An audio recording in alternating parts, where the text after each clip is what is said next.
Here's the full Marengo map. Now we've moved in for a closer view of the battle. And of course we begin with the opening breakout move. This morning, the Emperor's alarm clock is Austrian artillery. The detachments around Marengo are scattered back.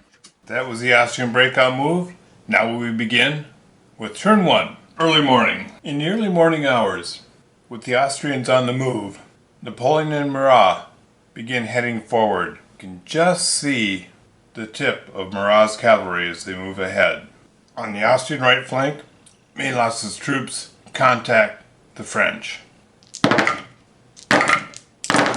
French troops fight heroically, but are overwhelmed. And now it's mid-morning. Through the mid-morning, the French fall back from the Austrian assault. Murat's cavalry is out on the French left flank. Napoleon is bringing the guard and the artillery to the hilltop. Can he establish a position before the whole thing turns into a rout? It's late morning.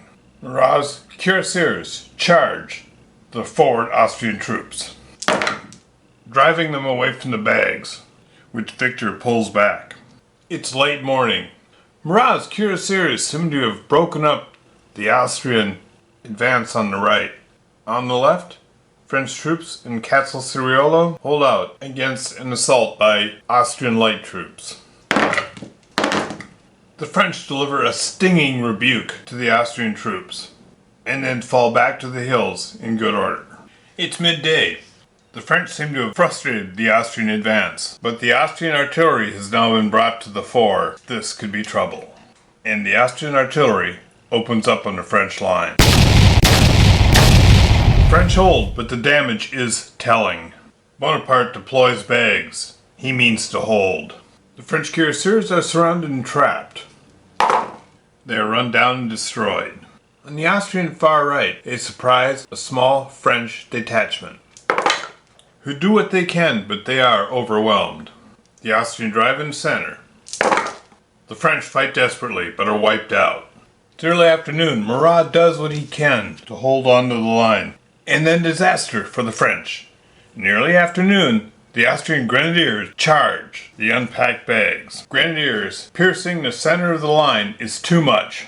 The French army routs, and Napoleon's dreams are destroyed. The actual casualties in this battle have been fairly light. Of course, the unfortunate cuirassiers, about 10,000 Frenchmen, half that many Austrians, have been lost, but position and morale were everything.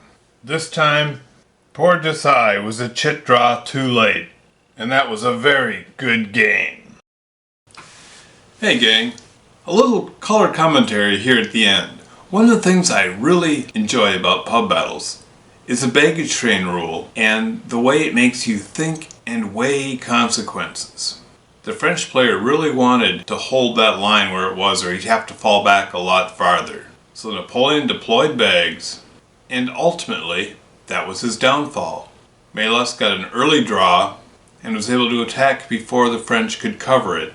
Now, I drew Murat's chit first, and there actually were a unit of hussars that I could have sacrificed. But I didn't see that. Maybe historically, Murat wouldn't have realized that either, because there's a lot going on right in front of him. Who knows? But the Austrian Grenadiers were able to charge the French bags. The game mechanic is very straightforward. They charge the bags, they contact the bags, and that ends the game. And as I sit here and think about it, it just occurred to me that right in front of the bags was the French Guard.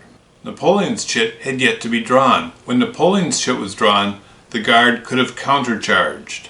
If the charge was successful and the Grenadiers were driven off, then at the end of the movement phase, the Austrians would have lost. But woulda, shoulda, coulda. That's how this game fell out. I hope you enjoyed it. I hope you enjoy watching these replays. May all your fights be good fights.